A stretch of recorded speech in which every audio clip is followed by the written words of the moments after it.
Ey, Titi me preguntó si tengo muchas novias. Ey, muchas novias. Hoy tengo una, mañana otra. Pero no hay boda. Titi me preguntó si tengo muchas novias. Ey, muchas novias. Hoy tengo a una, mañana otra. Ey, me la voy a llevar a todas pa' un VIP.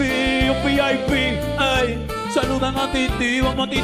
I think what we identify is that in a rules-based order, hypocrisy is vulnerability. And so I think what we are seeking is a return to a rules-based order that eliminates the hypocrisies around when too often in the West we look the other way for inconvenient populations to act out these paradoxes. You can fuck off. You haven't done it once? I haven't done it once. Okay. I'll show you a video after the game.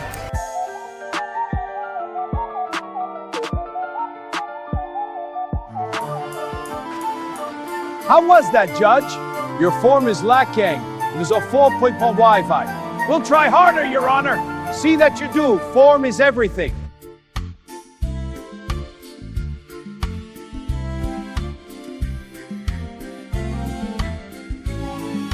Good morning, America. How are you? I'm Rabbi Dave, and I live in a country that not only is now in third place in the T20 cricket tournament, but a country that has never actually eaten our prime minister. I'm Friar Rod, and I'm not sure how I'm responding to that one. That is a true fact about the Netherlands. They once upon a time cooked and ate their prime minister. Not making that up. Wow. So not only did we kick their ass in cricket the other day, big time. Not only was it a Seattle Orca that led the ass kicking, not that I'm proud of that, Hamid Singh, but they once upon a time actually ate their prime minister. Which I was going to start today with all kinds of true facts about the Netherlands. Things like the country is smaller than many U.S. states, yet somehow has an opinion about everything.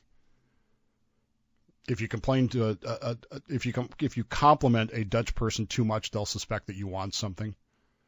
Orange is their national color, despite the flag being red, white, and blue, which makes no sense at all. No.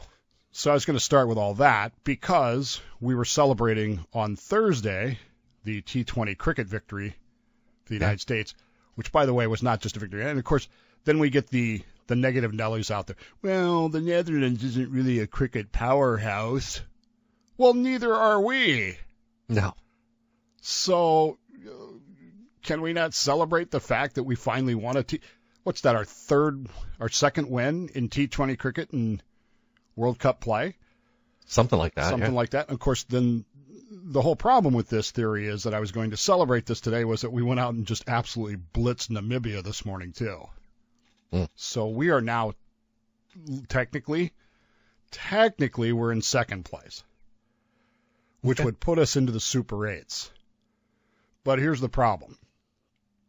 We have played all of our games, and India and Pakistan have not, although they are playing even as we watch. So they will each have one game left after this, and they are technically we're tied for second place.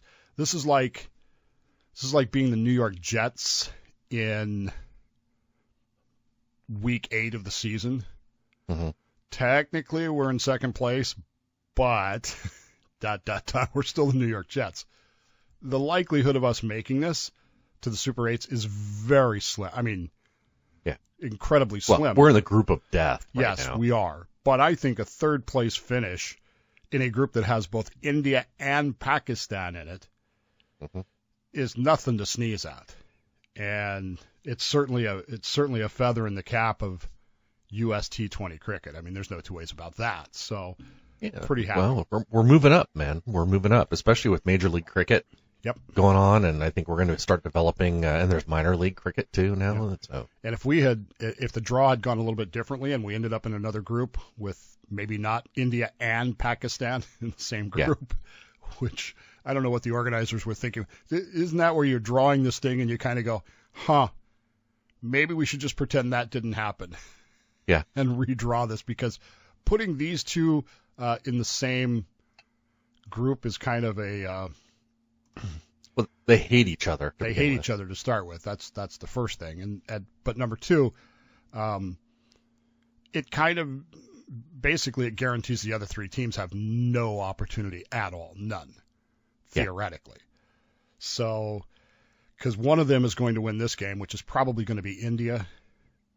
They're up by 74 runs with in the 15th, 16th over. So, it's likely that India is going to win this, which means Pakistan will have one loss, but the rest of their games they're going to kill. So, anyway, we were going to celebrate all things faux about the Dutch today, except that these are in fact true facts. You ever see those videos, true facts videos, where the guy that does the Morgan Freeman voice impersonation does true facts about the dung beetle? Or that's pretty good. The national sport of Holland is cycling. The second national sport is judging how badly you cycle.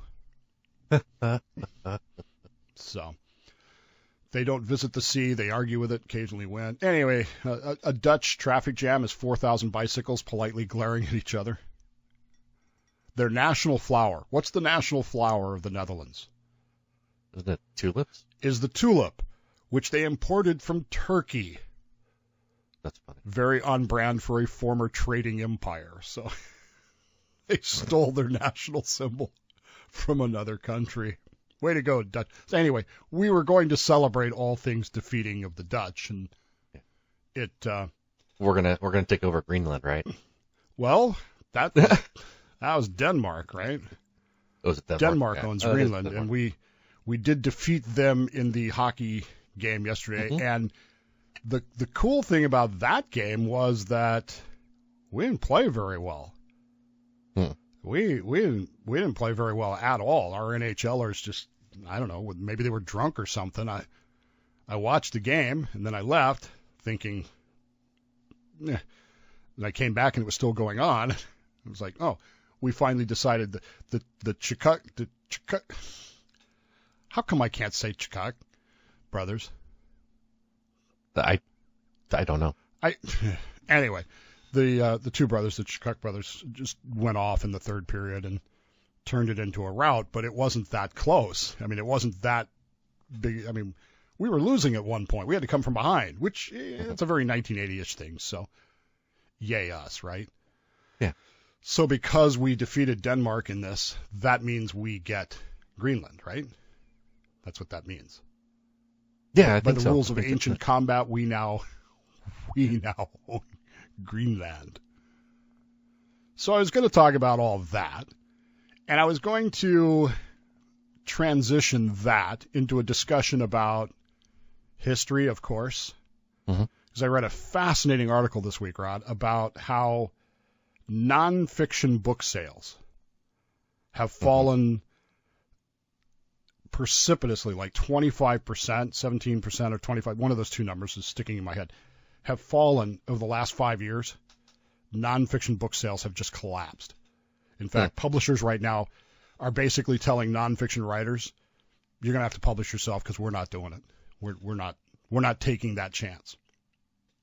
Unless you're a very well established, very well known, you're not going to publish a nonfiction book, which is great news for people like me, right? Hey, sure. Fantastic. So why are nonfiction books collapsing? Why are they, Dave? Podcasting is killing nonfiction books. Because all you people out there are just lazy bums, and instead of reading books, you just go listen to a history podcast or a nonfiction podcast and get, quote, all the information you need. And here's the other thing, and we ran into this in radio.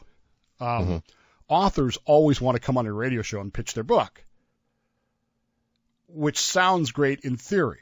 Yeah, we're going to have author so-and-so come on and they're going to talk about this book, right? But the problem was they would get on the show and then they wouldn't say anything because they want you to buy the book. Yeah, right. So they're not going to talk about the book because... Right. They'll talk about how they wrote the book, why they wrote the book, why you should buy the book, but they never talk about what's in the book. But apparently that rule does not apply in podcasting, because in long-form broadcasting, if you don't talk about the book, it doesn't go on the upload. Yeah. And I can certainly understand that. And being former radio, I was always frustrated by that. In fact, after the first year of that, I kind of cut back on author interviews for that very reason. They're coming here to sell you something, and I'm getting nothing from this. This isn't even an infomercial where I get to pretend to sell you the vitamins that I don't actually use. Hey, if you take this vitamin, it will help your dingus stand up straighter. Bing! Right? At least I get paid for that.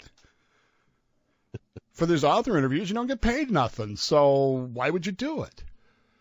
Oh, anyway. So I was going to talk about that because to me that's fascinating. And then I started realizing, Rod, that I'm the only person in the world that's fascinated by this. Well, that and the London Times, who wrote an article about it. I'm the only person that cares. Yeah. Because the rest of you... Well, yawn. Yeah. The rest of you are listening to podcasts instead of reading books. Like somebody I could name and point a finger at right now who's bitching about he didn't want to read a book last night to get ready for a show 3 weeks from now. But I'll let that one go for the moment. Okay. So then, what happened? Last week, this time, what were we talking about? The Olympics. And we were talking about my favorite sport in the Olympics, which is, of course, ski jumping. And the fact that great controversy has arisen in the fact that people are injecting hyaluronic acid into their penises. Bing! India wins by 61 runs, by the way. To cheat. It was a titillating podcast. Well, technically last not. Technically, there's no tits in it at all. Well, there were. That's the other thing. I got a little bit of shit last week from my pretend AOC video. I got some blowback on that. You made her say that. She didn't really say that.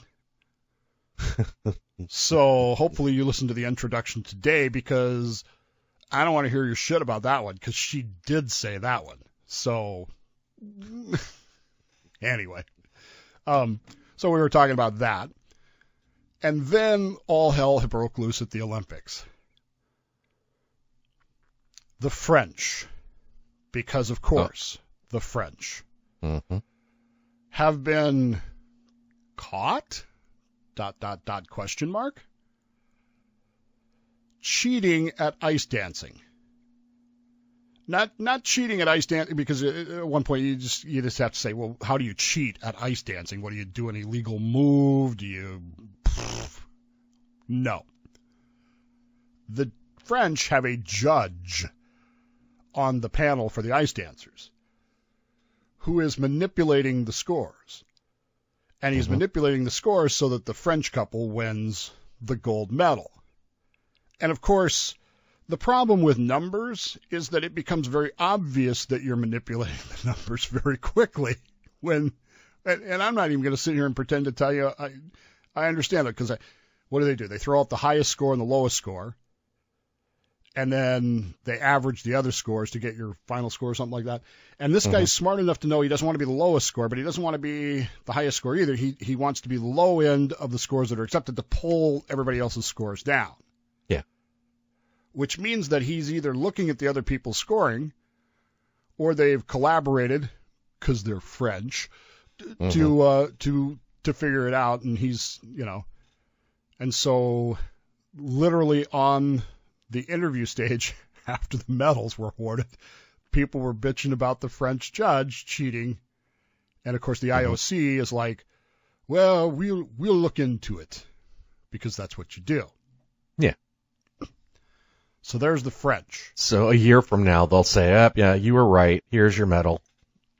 Right, they'll do that thing where they call them up and they say, okay, we're gonna have 2 gold medalists for this sport 2 years ago, or whatever, and we'll go that route.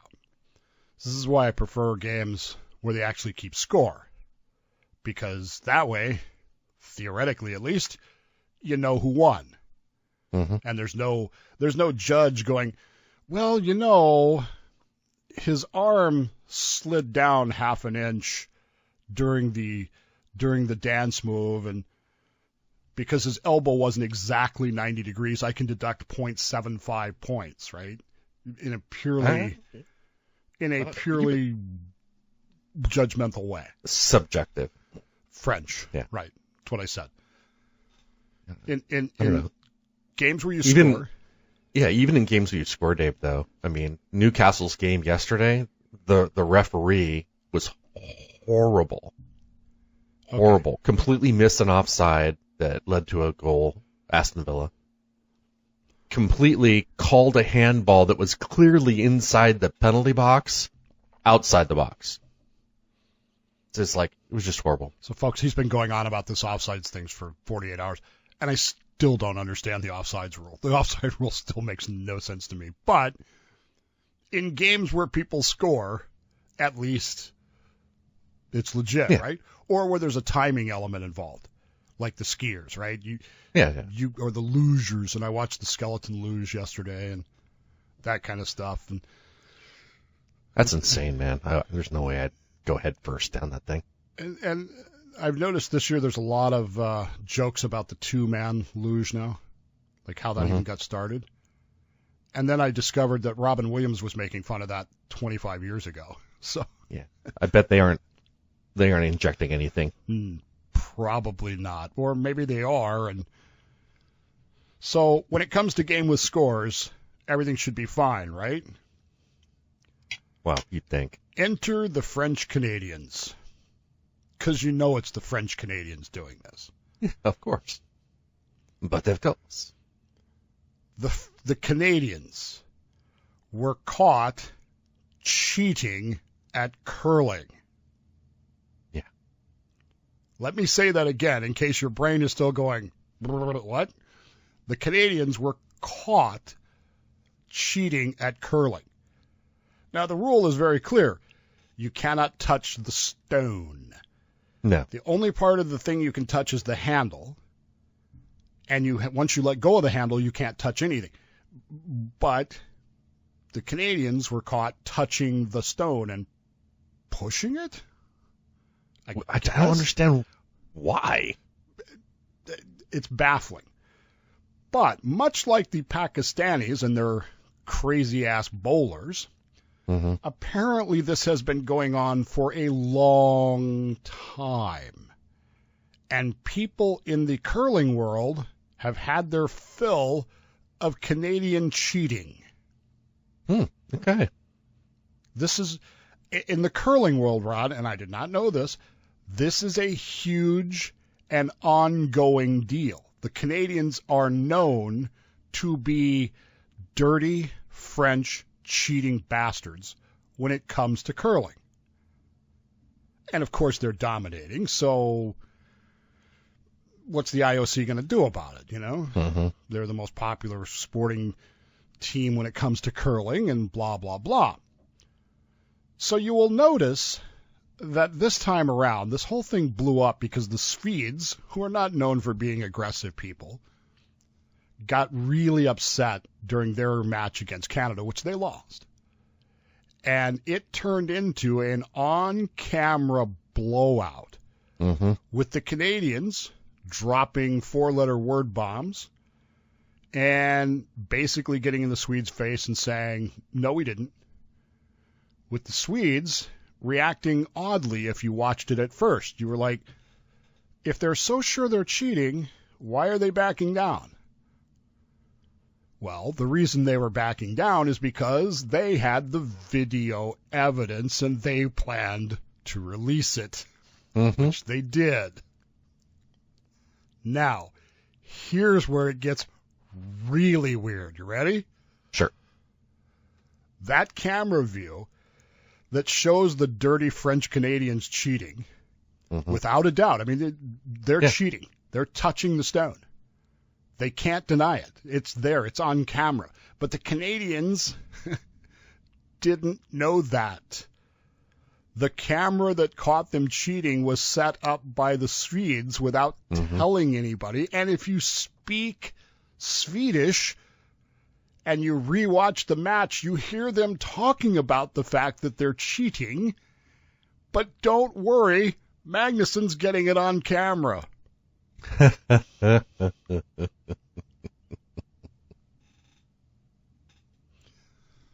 So now the Canadians have shut the hell up, right? They're not talking anymore.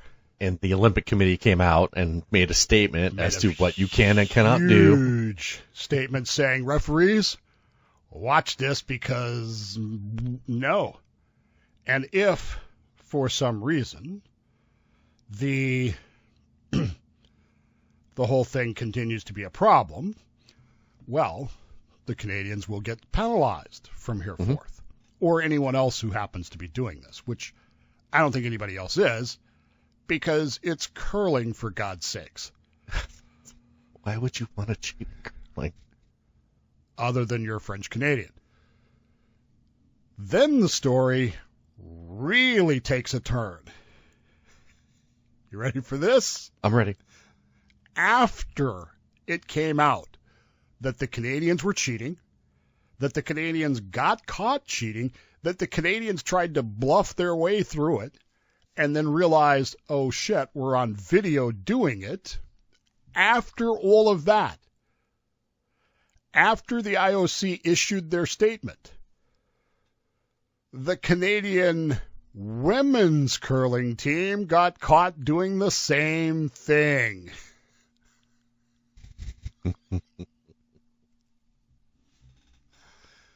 Is that not just the most ridiculous? This is where we've reached, folks, in the Olympics. The curl. You thought the penis injections was that was weird, but at least technically that happened before the Olympics because they were making the suits. Yeah. The French judge thing has actually happened before, and in the same sport, in the ice dancing thing, maybe they need to go to robo-umps for the ice dancing. BAR. Or, here's another thought, and this is just my thought about this.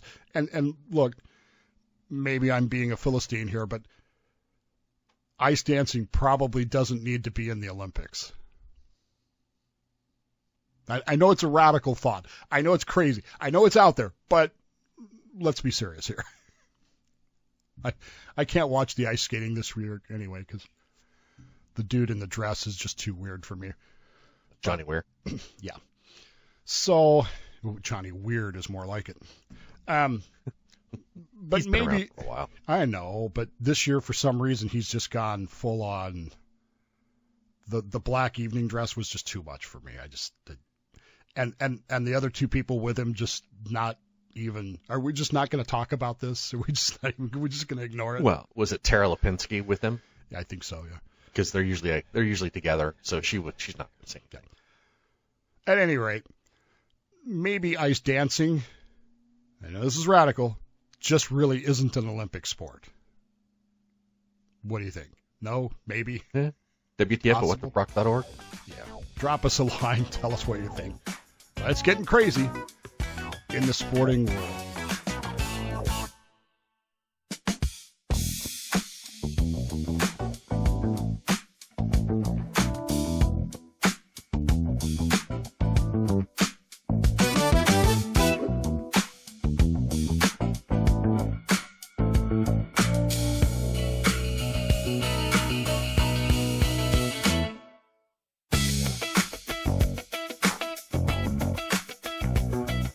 Welcome back. I'm Dave. I am Rod. We didn't talk about the superb owl much last week. I think maybe we did. I don't remember. Yeah, I don't know. I've slept since then. So I didn't really watch it. So is it just me, or have we never seen so many videos being released of a singer without his auto-tune behind him or behind her? I don't recall seeing that many. Now, I have, because I have a passion about this. Mm-hmm.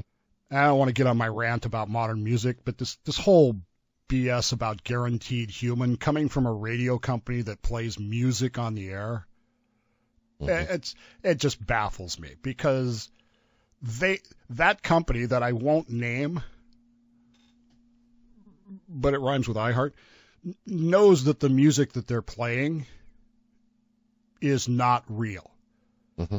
And if you're listening to this going, oh, doesn't that singer have a great voice? You're delusional. You really are. I mean, I'm sorry. None of that is real. None of the music you hear on a radio is real. It's all long before there was AI. Engineered, yeah. It was all engineered. It was all compressed, punched in and out. Even the live songs that you hear that are live recordings Mm-hmm. are not. They're punched in and out. And if you go and listen to a live performance of a band that you like, Bad Bunny, whoever, Mm-hmm. why are you appalled that they're terrible? There are very few performers who are actually quality performers, and you'll be surprised at who they are. Weird Al. Weird Al is very good. Michael Jackson was fantastic. Mm-hmm. He did not need auto-tune. He did not need compression and all that stuff. Oddly enough, Britney Spears is actually very good. I know people are like, but yeah, she is one of the few people that could perform live with Michael Jackson and get away with it because she was good enough at it. But most of your performers, I saw one the other day, one of my favorite 90s bands, No Doubt. I loved Mm-hmm. No Doubt. They were really good. Live, they're terrible. Just terrible. And if you've seen the videos of them before they got their record deal, it's like, how did they get a record deal? Because that doesn't make any. So why is anybody surprised at these videos of Bad Bunny coming out where it turns out that he can't actually do whatever it is that he does? And it's bad too. It's horrifyingly bad. But why are we surprised by that? Are we surprised that he was isn't he most likely lip syncing to this stuff? Most likely. I would assume so, but What I found funny is that he wasn't even speaking Spanish. They came out, a bunch of Latinos came out and said, it's garbage. He's not even saying. We don't understand what he's saying. It's Puerto Rican, kind of like AOC's stuff. It's like, what? I don't know. I've been watching this now for 2 weeks. People have been roiled up about this Super Bowl halftime show. Mm-hmm. And, look, the fact is that the numbers are in, and it was one of the highest rated halftime shows of all time. Only because of the publicity of the other. Only because of the publicity, right. There's no such thing as bad publicity. Only because of, let's face it, it's Trump derangement syndrome. Oh, Mm-hmm. Trump doesn't like this, so I'm going to go watch it. Yeah. And I know for a fact, having been at a Super Bowl party, that people didn't care, and the conversation was not about, oh, this song is so great. It wasn't none of that. It was all about how, well, Trump hates this, so I guess I'm okay with it. Pass me another beer. Now, the Lady Gaga part, people seem to like. I'll give her show when she did the Super Bowl credit. It was entertaining. She's another one of those performers. She is a performer that can sing. There's no two ways about that. But one of the few. I mean, there just are not a lot. Neil Diamond is one, Barry Manilow, but they are becoming more and more few because music Milli now. Vanilli.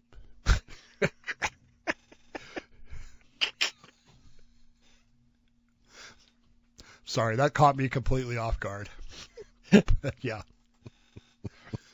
But because of the way music is built now, it's becoming more and more of that. And I'm just bemused by the fact that so many people think that, oh, it says it's guaranteed human, so that means it's real. No, it doesn't mean that. And if you're buying into that, you're a moron. I mean, it's that simple. And there's a reason why live music is great. I mean, I always enjoyed live music, but there's a reason why it's so loud, and it's not because it's good. Loudness covers up a lot of mistakes. It really does. And so once your ears are ringing, you're not going to hear a whole lot. Yeah. It's once you're drunk enough, nobody cares. Yeah. So who actually won the Super Bowl? Did Bad Bunny?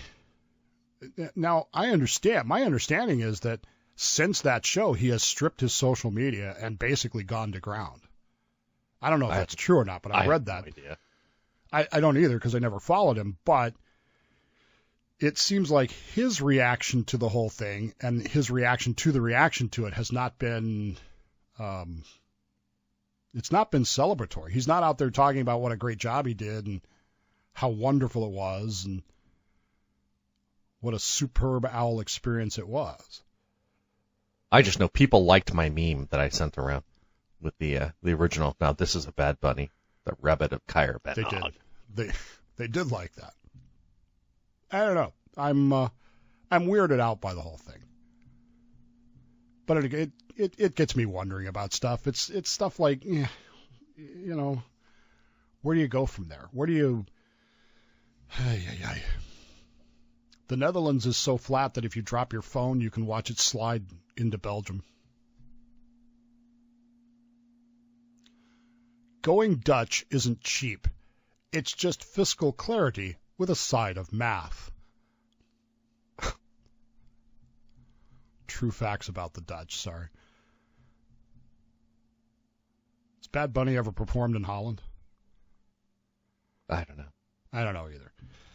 I don't know. I don't know. Well, the whole controversy. Are they going to change their color orange because Orange Man bad? No, they're not. And if that one skater is any indication, they shouldn't change that because she looks good in orange. Are you watching right now? Right now, the biathlon is on, so okay. I enjoy the biathlon because this is the dumbest reason in the world why I like the biathlon. You ready? Sure. My favorite James Bond flick is For Your Eyes Only, which has a long, involved biathlon scene in it. Okay. In which one of the competitors is an East German assassin who's trying to kill James Bond, of course, during the biathlon. And of course he's got a gun, so nobody's going to catch him because, he's supposed to have a gun. And so it ends up with a snow ski chase. And isn't that the dumbest reason in the world? The reason it's my favorite James Bond movie is because it's the first one I saw. Okay. But I'm looking at the cast right now. Yeah. Kellen Bouquet, James Bond. I forget who played the bad guy, but anyway, he's an East German skier and he's trying to kill Bond. And of course they get the motorcycles, and it is a little ridiculous to see Roger Moore on skis, but it does work. So there you go. So I don't know who won the Super Bowl thing. Bad Bunny seems to have achieved, the NFL seems to have achieved what it wanted to achieve, which was ratings, because ratings equals money. But at what cost? And why did people actually watch it? Even people that actually watched it aren't ranting and raving about how great a show it was. They're ranting and raving about how many numbers it got. Yeah. They're not talking about, and the people online are all saying, yeah, this is America. U.S. has no title on the name America because there's North America and there's South America. We are the Americas. So I then pointed out to people online, so it is the Gulf of America now? Do you know who it was that first called us America as a nation, referred to us as America? The French? No, it was not. It was King George III. He was upset about it. Anyway, that's your history lesson for today. Stay with us. We'll be right back.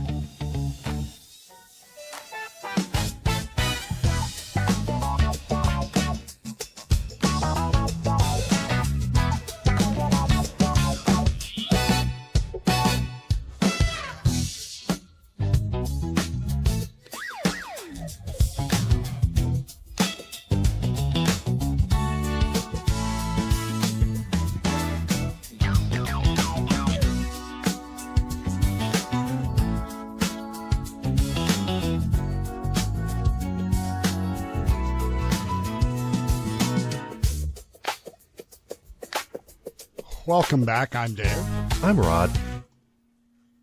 So I don't know what to believe anymore. I just don't know.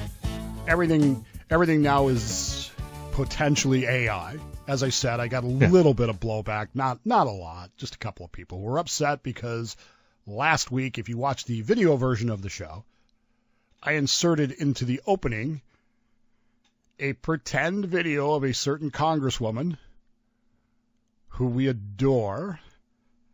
Not for her policies. No, but I don't think there's any argument about her attractiveness. Mm-hmm. If we're going to have a liberal leftist woman for a president, let's have a good-looking one. Oh, please. So that's all I have to say about Kamala. that. Not Kamala. But anyway, so I got a little bit of crap blowback for that. So this week I inserted into the intro an actual video of AOC speaking, which, for my money, the ones that I made up weren't even as funny as the one as this one. So she's kind of short-circuiting. But now we're at this. I had someone send that to me. You made that with AI. Well, no shit. Yeah. Just like Bad Bunny makes his music with AI, just like half the stuff you see on television now is AI. It leaves us in that position of, do we even know what to believe anymore? I think it's getting harder and harder. It's getting harder and harder, and I will tell you that one of the things that I do is intentionally make it obvious as much as I can that it's AI. Not because I feel like I have some moral obligation to do so, but because I don't want to deal with the idiots who are like, hey, Dave, did you see this submarine rolling down the middle of the street in town with all the people cheering and stuff? Isn't that cool? No, dumbass, it's fake. Submarines do not roll down the middle of the street. And people keep trying to post that on my page, my Substack page. But this is real. No, it's not. Anyway, so I do kind of do some minor things that kind of make it clear that it's AI. That said, how do we know what to believe? Have you followed any of the Epstein stuff? I have not. Yes and no to a degree. I've just kind of seen how the stuff's kind of, how they're saying that 4chan and QAnon might have been right. Isn't that weird? That Pizzagate was a thing. Isn't that weird? Yeah. And yet, in the back of your mind, you're going, no, that doesn't seem right. And you don't know what to believe anymore. You really don't. I mean, it's the meme about, the conspiracy theories finally coming around. And the whole thing with the Epstein files, to me, has been person A posts that so-and-so is in it, person B posts no, they're not. Or they're in it, but this, that, and the other. And it's so much that you can't keep up with it. And how do you possibly know what to believe about it? Mm-hmm.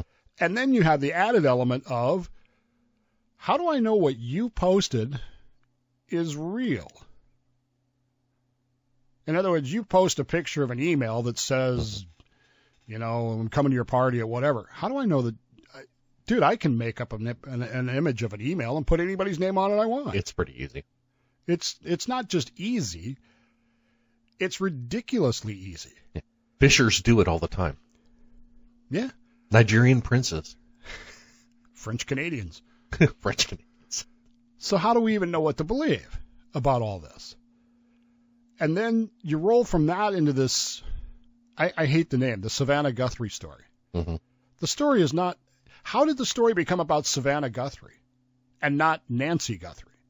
Nancy Guthrie is the person who got kidnapped, right? Allegedly kidnapped. Yeah.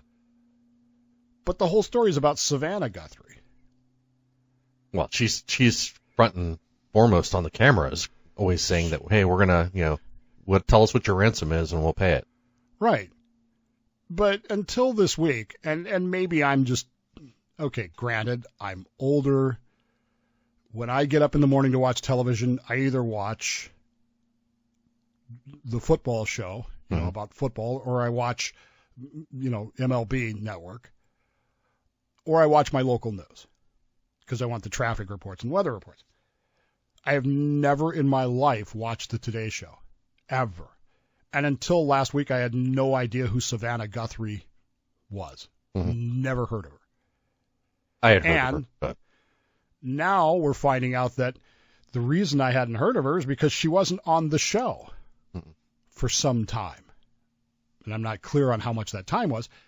And apparently the ratings were getting better without her on the show. Mm-hmm. And this may have prompted her to panic and insist on doing live shots from her hospital room or her home or whatever so that, quote, viewers wouldn't forget her, unquote, which is just... Look, have you seen the stuff online where they take the image from the guy on the Ring camera and they superimpose Savannah's face over it, and it lines up perfectly with the eyes and all this other stuff. That's I have seen it. So creepy. I get her panic. I really do. Yeah.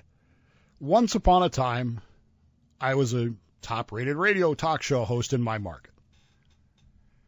And I would have to occasionally go away for a while. Like, I left for a week to get married, or I went on vacation, or I had a knee surgery once. And I had a policy about guest hosts, because I didn't like to do best ofs except on Fridays. So I would have guest hosts come in. And my policy for choosing guest hosts was very simple. Never pick anybody better than you. So I get her panic. I understand that. But at the same time, it does seem odd, doesn't it? And now with AI, how do I know that picture actually lines up? How do I know they didn't modify the underlying picture to line up with her picture? The whole thing really, to me, is a commercial for Ring. Yeah.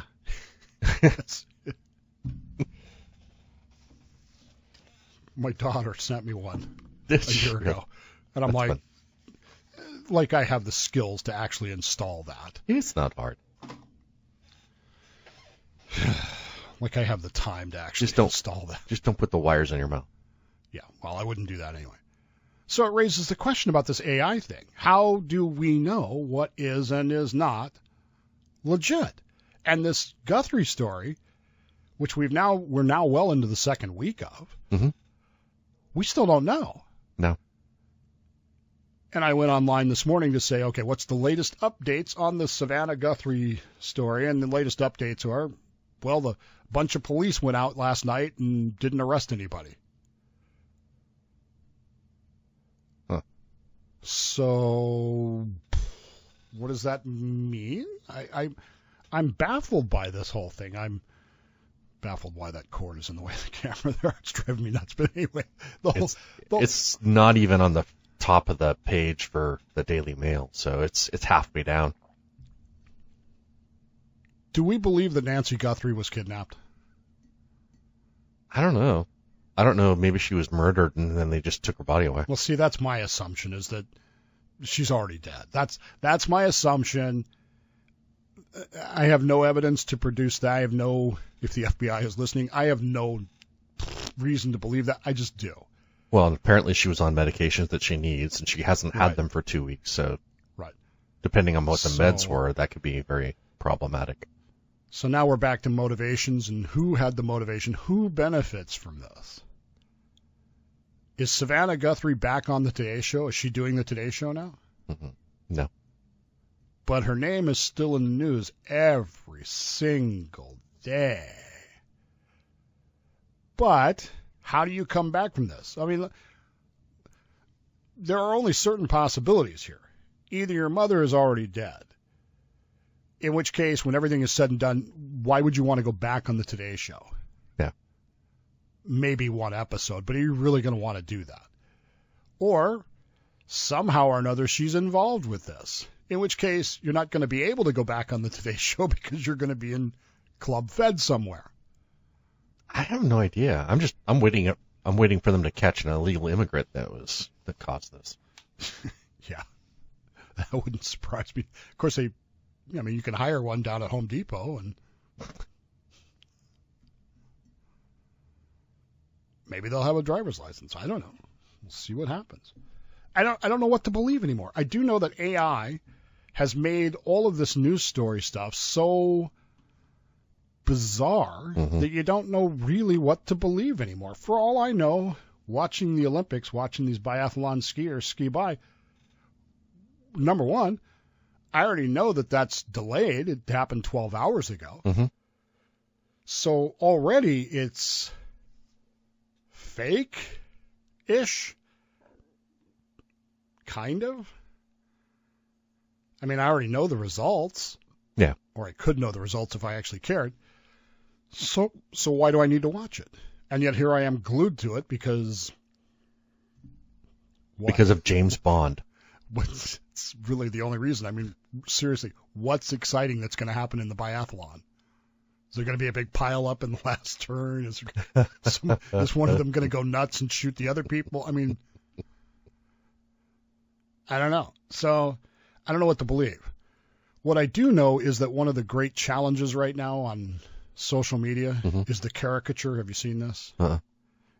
Ask ChatGPT. Create a caricature of me based on everything you know about me. Okay. And people are posting these all over Facebook and social media. Well, I tried it. You know what it said? What?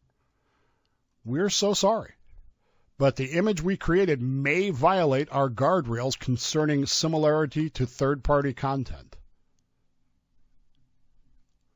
If you think we got it wrong, please retry or edit your prompt. So, ChatGPT cannot create a caricature of me. Or won't create a caricature of me. AI is telling me, no, you're too real for us. How funny. I'm gonna have to try this stuff. Yeah. I don't know what they're gonna do about this Guthrie case, but I know this, if Bill Mick ever talks about it again, I will turn him off.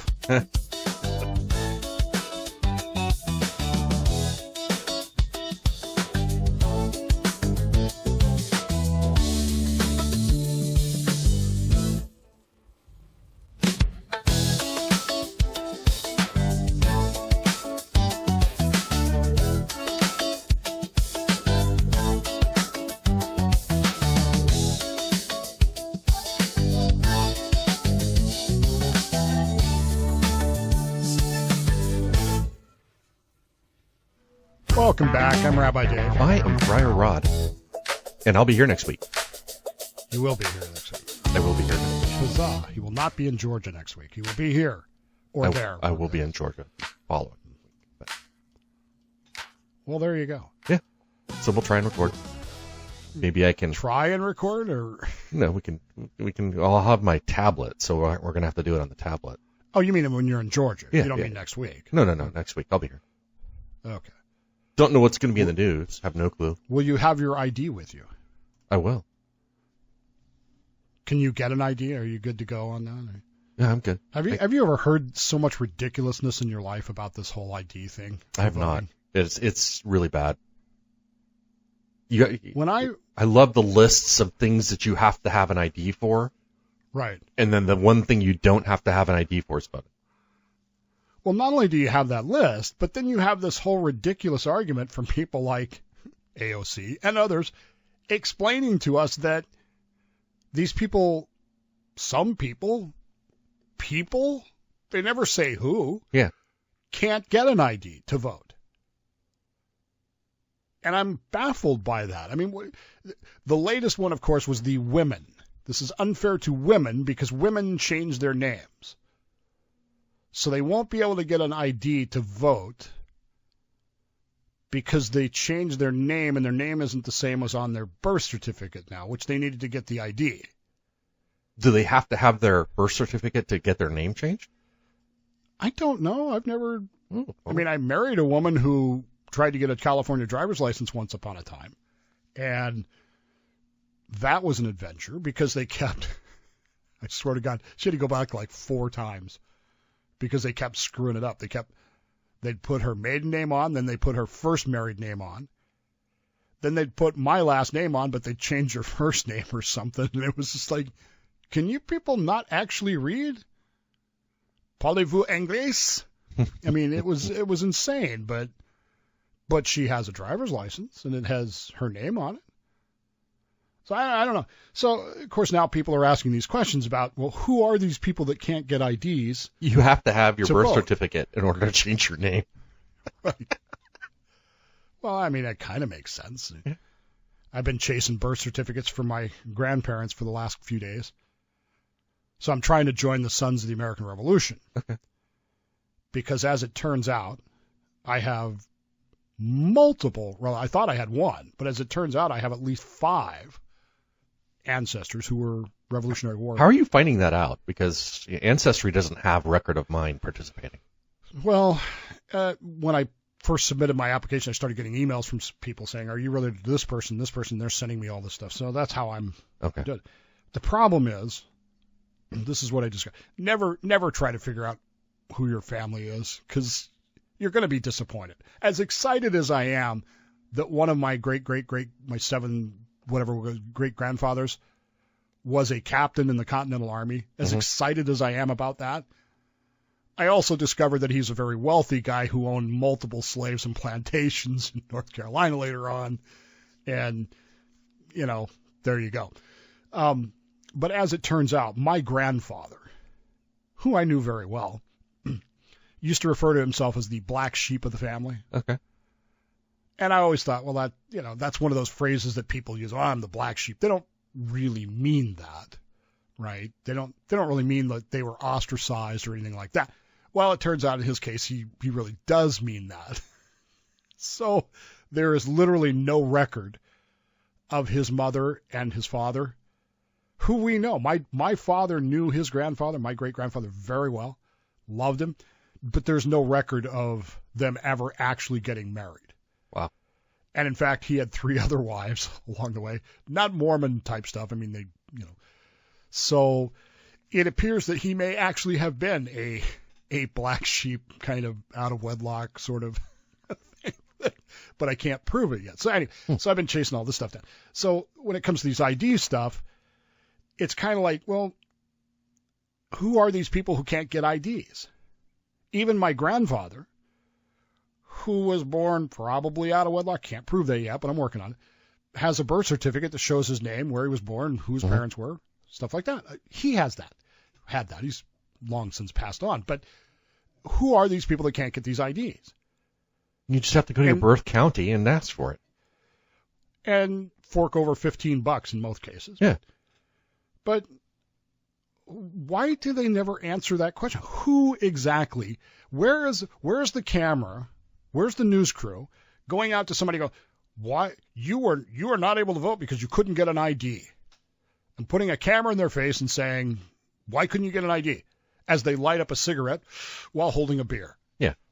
There's been a lot of conservatives that have hit the streets and have asked people of color, black people, hey, have you had any problem getting an ID? No. Well, of course not. Here in Washington State, where our senator is bitching about this thing, all these people aren't going to be able to get that. Our senator, who is on record saying this law is outrageous, people shouldn't have to prove that. Our senator, when she casts a vote in Congress, do you know how they vote in Congress? They have an ID card. They have a photo ID card that they insert into the system. It says, okay, you're you. Go ahead and vote. Yeah. Oh, by the way, here in Washington State, we no longer offer standard driver's licenses. You will pay $100 to get an enhanced ID. So the real ID, basically. The real ID. Which you have to have your... Which you have to have. Birth certificate. Yeah. Well, I didn't have to show my birth certificate to get mine because I already had a Washington driver's license at the time. It was so stupid. Yeah. When I got mine. It's still stupid. But to get Ben's real ID, Ben, who can't drive, although this is the year he's going to start, isn't it? I'm just realizing there you that. go. Anyway, I had to show his birth certificate to get him a real ID, which he has to have, because you can't get on an airplane. You can't get on a train. We are actually planning a train trip. You have to have real ID for that? Yeah. You can't, to travel anywhere, I mean, show me your papers kind of thing, right? Yeah. but all these people can't get an ID to vote? It makes no sense to me. And look, I'm not saying that the SAVE Act or whatever they're calling it is a perfect panacea. I'm not excited about the idea of a government database of people's stuff. This should be handled by the states, and I'm perfectly on board with that. However, I don't have a problem with having to prove who I am in order to vote. I don't have a problem with that at all. And it seems to me that the only people who do have a problem with that, much like the French Canadians, have a reason to have a problem with that. Because they're cheating. And they've been caught cheating, and they don't like that. But it's a very French thing, I suppose. Who knows? I'm baffled by the whole thing. I just am. I'm utterly and completely baffled by it. Go away, I shall taunt you a second time. And on that note, I'm Rabbi Dave. I am Friar Rod. And we are fans of the number 3 T20 cricket team in the Group A of the T20 World Cup. And happy to be that. On that note, let me try that again. On that note, I'm Rabbi Dave. I'm Friar Rod. And this has been a just bizarre episode of What's the Frock? So grab your frog and come aboard. This nonsense can't be ignored. We joke, we gripe, we spin, we sing while Rome burns on. We'll do our thing. What the frock is going on here? We may not know, but still we cheer. Raise your voice, your glass, your brow, because the frock is happening now.